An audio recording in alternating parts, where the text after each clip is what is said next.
വില്ലന്റെ പ്രണയം. രാജിച്ച, ഹർഷ് സ്നേഹത്തോടെ വിളിച്ച് അയാൾ അവളുടെ നിറകിൽ ചുംബിച്ച്. ഇതെല്ലാം കണ്ടുകൊണ്ടാണ് ഇഷ ഇറങ്ങി വന്നത്. അവൻ്റെ ചുണ്ടിൽ ഒരു പുഞ്ചിരി വിടർന്നു. അങ്ങനെ ഞാൻ കാത്തിരുന്നവരെല്ലാം എത്തി. ഇഷ ഗൂഢമായി ഒന്ന് മന്ദഹസിച്ചു. പുറത്തു നിന്നവരെ കണ്ട് ഞെട്ടി നിൽക്കുകയാണ് ശിവ. അവളുടെ അവസ്ഥ മനസ്സിലാക്കിയതുപോലെ ഇഷി അവളുടെ കൈകളിൽ തൻ്റെ കൈ കോർത്തു പിടിച്ചു. താൻ കൂടെയുണ്ടെന്ന് പറയും പോലെ ലളിത അവരകത്തേക്ക് ക്ഷണിച്ചു. എങ്കിലും എല്ലാവരും പുറത്ത് തന്നെ നിന്നു. അവരുടെ എല്ലാവരുടെയും നോട്ടം ഇഷിയുടെയും ശിവയുടെയും നേർക്കായിരുന്നു. അത് മനസ്സിലാക്കിയെന്ന പോലെ ഹർഷിത് പറഞ്ഞു, രാധിച്ച, ഇത് എൻ്റെ പുതിയ പാർട്ട്ണറാണ് ഈശ്വർ. ഇത് അദ്ദേഹത്തിൻ്റെ ഭാര്യ നില. ഇരുകൂട്ടരും ആദ്യമായി കാണും പോലെ പരസ്പരം നോക്കി നിന്നു. ഹർഷിത് ഓരോരുത്തരെയായി ഈശ്വറിന് പരിചയപ്പെടുത്തി കൊടുക്കാൻ തുടങ്ങി. ഏറ്റവും പ്രായം കൂടിയ ആളെ കാണിച്ചുകൊണ്ടവൻ പറഞ്ഞു, ഇതാണ് രാജസേനൻ, ധൻരാജ് കുടുംബത്തിലെ കാരണവർ. എൻ്റെ മുത്തശ്ശൻ്റെ കൂട്ടുകാരനാണ്. ഇത് അദ്ദേഹത്തിൻ്റെ മകൻ ഇന്ദ്രസേനൻ. അടുത്തായി നിൽക്കുന്ന ഒരു ചെറുപ്പക്കാരനെ ചൂണ്ടിക്കാണിച്ചുകൊണ്ട് പറഞ്ഞു, ഇത് ഇന്ദ്രസേനൻ അങ്കിളുടെ മകനാണ് അഗ്നിസേനൻ. ഇത് ഇന്ദ്രസേനൻ അങ്കിളിൻ്റെ ഭാര്യ രുക്മണി. ഇത് യാദവേന്ദ്രൻ അങ്കിൾ. ഇന്ദ്രസേനൻ അങ്കിളിൻ്റെ ഭാര്യ സഹോദരൻ. ഇത് അദ്ദേഹത്തിൻ്റെ മകൻ യദുവർമ്മ. ഇത് മകൾ യാമിനി വർമ്മ. അവരെല്ലാവരെയും പരസ്പരം പരിചയപ്പെടുത്തി. ഹർഷിത് അറിഞ്ഞില്ല ഇരുകൂട്ടർക്കും പരസ്പരം അറിയാമെന്ന്. യാമിനിയെ കണ്ട് ഹർഷന്റെ നോട്ടം അറിയാതെ അവൾ ഈ പാറി വീണുകൊണ്ടിരുന്നു. യദുവർമ്മയുടെ കണ്ണുകൾ ഹർഷന്റെ മേലെയും. ഇരുവരെയും നോക്കിക്കൊണ്ട് എല്ലാവരും അകത്തേക്ക് നടന്നു. മാൻവി അങ്ങോട്ട് വന്നു. ശിവ അവളെ ഒരരികിലേക്ക് മാറ്റി. ഇവരെയൊക്കെ എങ്ങനെ അറിയാം? അവളുടെ വെപ്രാളും മറ്റും കണ്ട് മാൻവി കണ്ണും വിളിച്ചു നോക്കി. അതോ, ഇവിടെ വെച്ച് രാജച്ചനൊരു ആക്സിഡന്റ് ഉണ്ടായി. മുത്തച്ഛന് അദ്ദേഹത്തെ രക്ഷിച്ചത്. അന്നു മുതൽ ഇരുവരും നല്ല കൂട്ടുകാരാ. ഓ, അതുകൊണ്ടാണ് ഞാൻ അറിയാതെ പോയത്. ശിവ ഓരോന്ന് ചിന്തിച്ചുകൊണ്ട് റൂമിലേക്ക് നടന്നു. റൂമിലെ ആലോചനയോടെ ഇരിക്കുന്ന ശിവയെ കണ്ടുകൊണ്ടാണ് ഹിഷി അവിടേക്ക് കയറി വന്നത്. എന്താ എൻ്റെ ശിവ ഈ ആലോചിച്ചു കൂട്ടുന്നത്? പിന്നിൽ നിന്ന് അവളെ പുണർന്നുകൊണ്ട് ഹിഷി ചോദിച്ചു. ഇവരെല്ലാവരും എങ്ങനെയാ ഹിഷി ഇവിടെ എത്തിയത്? എനിക്കുറപ്പാ ഹിഷി അറിഞ്ഞുകൊണ്ടല്ലേ ഇത്, അല്ലേ? എൻ്റെ പെണ്ണെന്നെ നല്ലതുപോലെ മനസ്സിലാക്കി തുടങ്ങി. അവൻ അവളുടെ കഴുത്തിലേക്ക് മുഖം പൂഴ്ത്തി. ശിവയൊന്ന് പൊളഞ്ഞുപോയി. കാര്യം പറയിഷി. അവർ വരുന്ന കാര്യം എനിക്കറിയാമായിരുന്നു. ഇൻഫാക്ട് അവർ വരുത്തിയത് തന്നെ ഞാൻ. ഈ വീട്ടിൽ തന്നെ അവരെത്തും ഞാൻ പ്രതീക്ഷിച്ചില്ല. എന്തിനായിരുന്നു? എൻ്റെ പെണ്ണിൻ്റെ സന്തോഷം കാണാൻ. നീ ഏറ്റവും കൂടുതൽ മിസ് ചെയ്യുന്നത് നിന്റെ മുത്തച്ഛനെയല്ലേ? അദ്ദേഹത്തെ ഞാൻ എത്തിച്ചിട്ടുണ്ട്. അവൾ അവനിലേക്ക് കൂടുതൽ ചേർന്ന് നിന്നു. ലവ് യു ഹിഷി, അവൾ മന്ത്രണം പോലെ പറഞ്ഞു. ഇത് മാത്രമേ ഉള്ളൂ? അവൻ കുറുമ്പോട് ചോദിച്ചു. പിന്നെന്ത് വേണം? എന്തും തരൂ? എനിക്ക് വേണ്ടത് നിന്നെയാണ്, നിന്നെ മാത്രം. അവൻ അഭിമുഖമായി നിന്നു. അവളുടെ കണ്ണിലെ ഭാവം ഒപ്പിയെടുത്ത് നിൽക്കുകയായിരുന്നു അവൻ. അവളുടെ കണ്ണിൽ അലയടിക്കുന്ന പ്രണയത്തിൽ സ്വയം മറന്ന്, അവളുടെ കണ്ണിൽ അലയടിക്കുന്ന പ്രണയത്തിൽ സ്വയം മറക്കുന്നത് അവൻ അറിഞ്ഞില്ല. ഇരുവരുടെയും ചുണ്ടുകൾ തമ്മിലുള്ള അകലം കുറഞ്ഞു വന്നു. അവൻ തൊട്ടില്ല എന്ന മട്ടിലായത്. പെട്ടെന്ന് സർപ്രൈസ്! ഒരു കൂട്ടലർച്ച കേട്ട് ഇരുവരും അകന്നു മാറി. മുന്നിൽ പകച്ചു നിൽക്കുന്ന അഖിൽ ഹിഷി നിന്ന് പല്ല് കടിച്ചു. തെണ്ടി, ഇവൻ ഈ സമയം മാത്രം ഇങ്ങനെ കറക്റ്റായിട്ട് വരാൻ കഴിയുന്നു. അഖിൽ അവന്റെ മുഖം കണ്ട് ഏകദേശം അവൻ എന്താ ചിന്തിക്കുന്നതെന്ന് ഊഹിച്ചു. നല്ലൊരു ഇളിയങ്ങ് തിരികെ നൽകി. ചേച്ചി! ഒരു കുഞ്ഞു സാധനം അവളുടെ നെഞ്ചി പറ്റിച്ചേർന്ന് ഇറുക്കി പുണർന്നു. നീ ഉണ്ടോ? സച്ചുവിനെ തിരികെ പുൽകി പറയുമ്പോൾ പുറത്തുനിന്ന് രണ്ടുപേരോട് കയറി വന്നു. അവൾ മാത്രമല്ല, ഞങ്ങളുണ്ട്, സിദ്ധു സൂര്യൻ പറഞ്ഞു. കോലം പൂർത്തിയായി. ഇഷി പെറുപെറുത്തു. നിങ്ങൾ രണ്ടും അവിടെ നിന്ന് പോന്നപ്പോൾ മുതലേ ആകെ ഒരു മുഖത. അതാ ഹഗിയേട്ടൻ വരുന്ന കാര്യം പറഞ്ഞപ്പോൾ ഞാനും കൂടി കൂടെ പോകുന്നത്. സച്ചു അത് പറയുമ്പോൾ ശിവ അവളുടെ തലയിൽ തലോടി. അവിടേക്ക് വന്ന യദുവർമ്മ കാണുന്നത് ഈ കൂട്ടമാണ്. അവൻ സംശയത്തോടെ ഓരോരുത്തരെയും നോക്കി. തിരികെ കണ്ണുകൾ ശിവയിൽ തന്നെ ഉടക്കി. എന്തോ ഓർത്തതിന് ശേഷം അവൻ തിരികെ നടന്നു.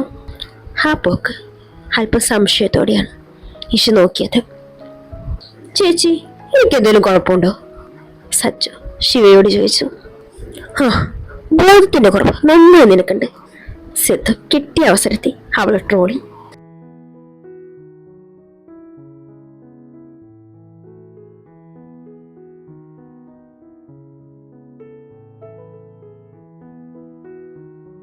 പട്ടി എന്തിന്? ഒരു കഴുതയുണ്ടല്ലോ. ഞാൻ എന്നെ തൊട്ടാലാ?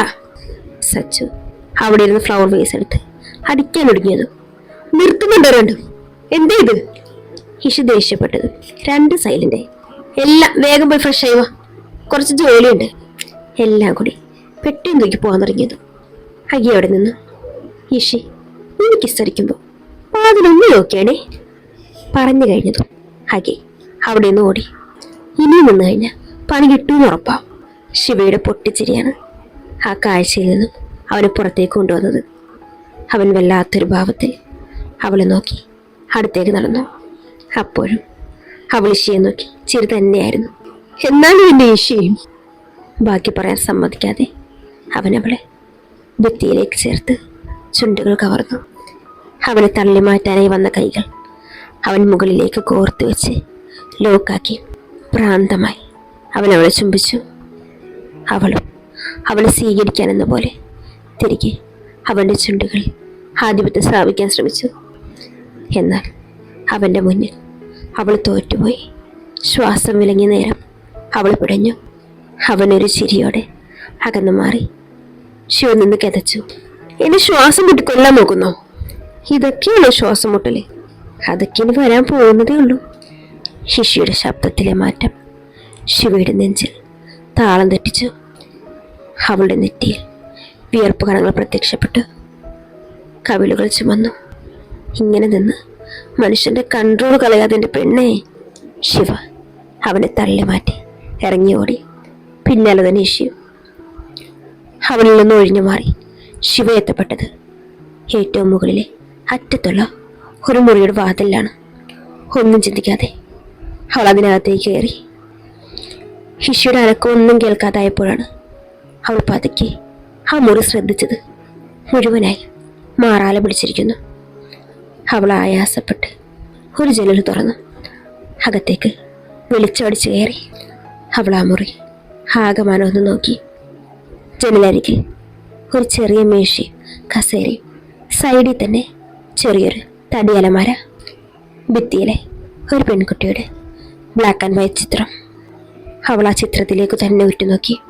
എന്തോ ഒരാകർഷണം ഉള്ളതുപോലെ കണ്ണെടുക്കാതെ അവൾ ആ ചിത്രത്തിൽ തന്നെ നോക്കി നിന്നു. അവൾ തൻ്റെ വസ്ത്രം ഉപയോഗിച്ച് ചിത്രത്തിലെ പൊടി തട്ടി മാറ്റി സുന്ദരിയായ ഒരു പെൺകുട്ടിയുടെ ചിത്രം. ചേച്ചി! നീട്ടിയുള്ള ആ വിളി കേട്ട് ശിവയൊന്ന് ഞെട്ടി. വേഗം പുറത്തേക്ക് ഇറങ്ങി. പോകുന്നതിന് മുമ്പ് ആ ചിത്രത്തിലേക്ക് ഒരിക്കൽ കൂടി നോക്കിക്കൊണ്ട് തിരികെ നടന്നു. ആ ഫോട്ടോ ഒന്ന് ഇളകിയാടി. ഹിഷർ, അവനെന്താ ഇവിടെ? എന്തോ ഒരു പ്രശ്നമുണ്ട്. ഹിഷറിനെ കണ്ടപ്പോൾ മുതൽ ഗംഗയ്ക്ക് കലി ഇളകിയ അവസ്ഥയാണ്. അവളെ സമാധാനപ്പെടുത്താൻ നിഷിതാവുന്നത് ശ്രമിക്കുന്നുണ്ട്. പക്ഷെ അത് വേറൊരു ശ്രമമായി തന്നെ നിന്നു. അവനിവിടെ വന്നതിൻ്റെ അർത്ഥം എന്തോ ഒരു വലിയ പ്ലാൻ ഉണ്ടെന്നാണ്. എത്രയും വേഗം അത് കണ്ടെത്തണം. ഗംഗ, ഞാൻ ഈശ്വരന്റെ പാസ്റ്റ് ഒന്ന് തിരക്കട്ടെ. നീ ഗംഗാധരനെ ആയുഷിനെ ഭയപ്പെടുത്താൻ നോക്കിയത് ആരാണെന്ന് കണ്ടെത്തണം. ഇരുവരും പിരിഞ്ഞു. ഗംഗ നേരെ പോയത് ഗംഗാധരന് ശത്രുക്കളുണ്ടോയെന്നറിയാനാണ്. നാട്ടിൽ അത്യാവശ്യം നല്ല പേരാണ് അദ്ദേഹത്തിനുണ്ടായിരുന്നത്. ആകെ മകളെ പടിയിറക്കി പിണ്ടം വെച്ചു എന്നുള്ള ഒറ്റ കുറവാണ് എല്ലാവരും പറയുന്നത്. ആയുഷിനെ പറ്റി നല്ലത് മാത്രമേ പറയാൻ എല്ലാവർക്കും ഉള്ളൂ. അവരെ പറ്റി കൂടുതൽ അറിയാവുന്നത് പാർട്ട്ണറായ സോമശേഖരനായിരിക്കുന്നു മനസ്സിലാക്കി അവൾ അയാളുടെ വീട്ടിലേക്ക് പോയി. വിശാലമായ ഒരു മുറ്റം കടന്ന് അവൾ ആ വീട്ടിലേക്ക് കയറി. അവിടെ ചാരു കസേരയിൽ തന്നെ സോമശേഖരൻ കിടപ്പുണ്ടായിരുന്നു. അവൾ പതുക്കെ സിറ്റ് ഔട്ടിലേക്ക് കയറി. Hello mister Somasekharan? ഒരു പെൺകുട്ടിയുടെ ശബ്ദം കേട്ട് അയാൾ കണ്ണുകൾ തുറന്നു. കുട്ടി ഏതാ? മനസ്സിലായില്ലല്ലോ. ഞാൻ ഗംഗ. ഗംഗാധരനെതിരെ നടന്ന മർഡർ അറ്റംപ്റ്റിനെ കുറിച്ച് അന്വേഷിക്കാൻ വന്ന ഉദ്യോഗസ്ഥയാണ്. അത് കേട്ടപ്പോൾ അയാൾ നേരെ എഴുന്നേറ്റിരുന്നു. പറയും, ഞാനെന്താ ചെയ്യേണ്ടത്? താങ്കൾ ഒന്നും ചെയ്യണ്ട. കുറച്ച് കാര്യങ്ങൾ ചോദിച്ചറിയാനുണ്ടായിരുന്നു, അതിനാ വന്നത്. ചോദിക്കും മാഡം. അവൾ അകത്തേക്ക് കയറി ചുറ്റിനും നോക്കിക്കൊണ്ട് അവിടെ ഇരുന്നു. എന്നിട്ട് ചോദിച്ചു തുടങ്ങി. നിങ്ങൾ പാർട്ട്ണർ മാത്രമല്ല സുഹൃത്തുക്കളും കൂടിയാണെന്ന് നാട്ടുകാർ പറയുന്നുണ്ട്. ഉള്ളതാണ്. അത് മാഡം, ഞങ്ങൾ രണ്ടും നല്ല കൂട്ടാണ്, ഒന്നും പരസ്പരം മറച്ചു വെച്ചിട്ടില്ല. അങ്ങനെയാണെങ്കിൽ അദ്ദേഹത്തിന് ശത്രുക്കൾ ആരെങ്കിലും ഉണ്ടെങ്കിൽ അത് താങ്കളോട് പറഞ്ഞിട്ടുണ്ടാവുമല്ലോ. അവനങ്ങനെ ശത്രുക്കളൊന്നും ഉണ്ടായിരുന്നില്ല മാഡം. എല്ലാവരോടും നല്ല രീതിയിലുള്ള പെരുമാറ്റമായിരുന്നു. ആകെ അവന് പറ്റിയൊരു കൈപ്പഴയായിരുന്നു മകളെ വേണ്ടെന്ന് വെച്ചത്. ഒരു നിമിഷം, അപ്പോൾ ആയുഷ് അദ്ദേഹത്തിന്റെ കൊച്ചുമകനാണെന്നുള്ള കാര്യം താങ്കൾക്കറിയില്ലേ? അയാൾ ഞെട്ടി.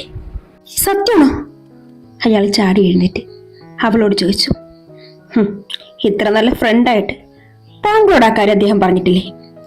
ഇല്ല മാഡം, വരുന്ന വഴിക്ക് റോഡിൽ നിന്ന് കിട്ടിയെന്നാ എന്നോട് പറഞ്ഞത്. ഗംഗ അയാളെ മുഴുവനായി നോക്കി. എന്നിട്ട് ഓക്കെ, ഇത്രയും നേരം എന്നോട് സംസാരിച്ചതിന് നന്ദി. അവസാനമായി ഒന്നുകൂടി അയാൾ അവളെ നോക്കി. ഗായത്രിയുടെ ഭർത്താവ് ആരാണെന്ന് താങ്കൾക്കറിയോ? ഇല്ല. ശരിക്കും അവൾ ഇറങ്ങിപ്പോയെന്നത് ഞങ്ങൾക്ക് എല്ലാവർക്കും ഒരു ഷോക്കായിരുന്നു. Okay, thank you mister Somasekharan.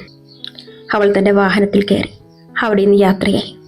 ഇതെല്ലാം കണ്ട് ഒരു സൈഡിൽ സിദ്ധു നിൽപ്പുണ്ടായിരുന്നു. അവൻ ഫോൺ എടുത്ത് നടന്നകന്നു.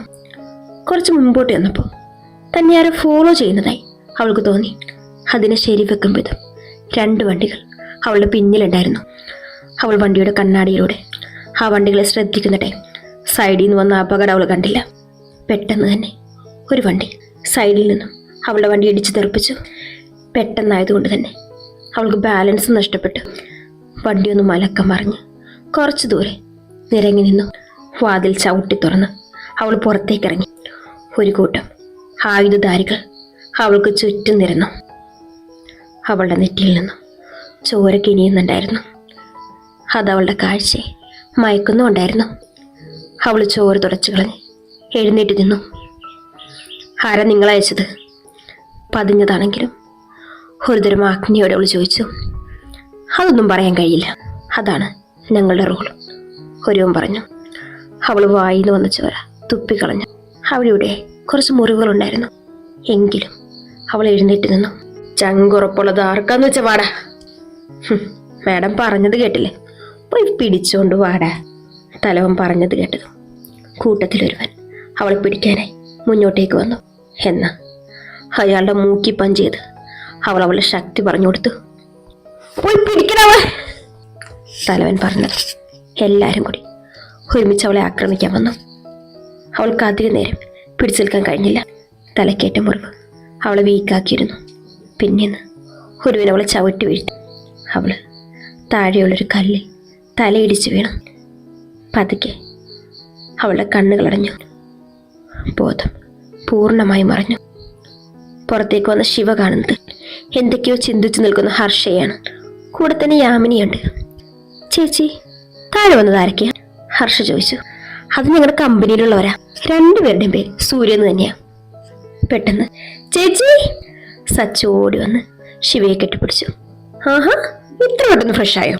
എന്റെ അറിവി, ആകെ നീ ഫുഡ് അടിക്കാൻ മാത്രമായി ഇത്ര ഫാസ്റ്റ്. ശിവ സച്ചുവിനെ കളിയാക്കി. ചേച്ചി, അവള് പല്ല് കടിച്ച് ശിവയെ വിളിച്ചു. ഇതെല്ലാം കേട്ട് നിൽക്കുകയായിരുന്നു ഹർഷയും യാമിയും. സച്ചു, ഇതാണ് ഹർഷയും യാമിയും. അവൾ ഇരുവരെയും നോക്കി ചിരിച്ചു. അവർ തിരിച്ചു. അവർ സംസാരിക്കുന്നതിൻ്റെ ഇടയിൽ ശിവ യാമിനിയെ നോക്കി. അവൾ ഒരുപാട് മാറിയിരിക്കുന്നു. കൺമുന്നിൽ ഇപ്പോഴും ശിവേച്ചി എന്ന് വിളിച്ച് ഓടി വരുന്ന യാമിനിയെ ഓർമ്മ വന്നു. ആ ഓർമ്മയിൽ അവൾ വിളിച്ചു, യാമു. യാമിനി ഞെട്ടി ശിവയെ നോക്കി. ചേച്ചിക്ക് എങ്ങനെ ഈ പേരറിയാം? ശിവ തപ്പിത്തളഞ്ഞു. അത് ഞാൻ യാമിനി എന്ന പേര് ഷോർട്ടാക്കി വിളിച്ചതാ. എനിക്ക് വളരെ പ്രിയപ്പെട്ട ഒരാളെന്നെ വിളിച്ചിട്ടുണ്ട് എന്ന പേരാണത്, യാമിനി പറഞ്ഞു. ശിവയ്ക്ക് ഉള്ളിലൊരു വേദനയുണ്ടായി. എങ്കിലും പുറമേ കാണിച്ചില്ല.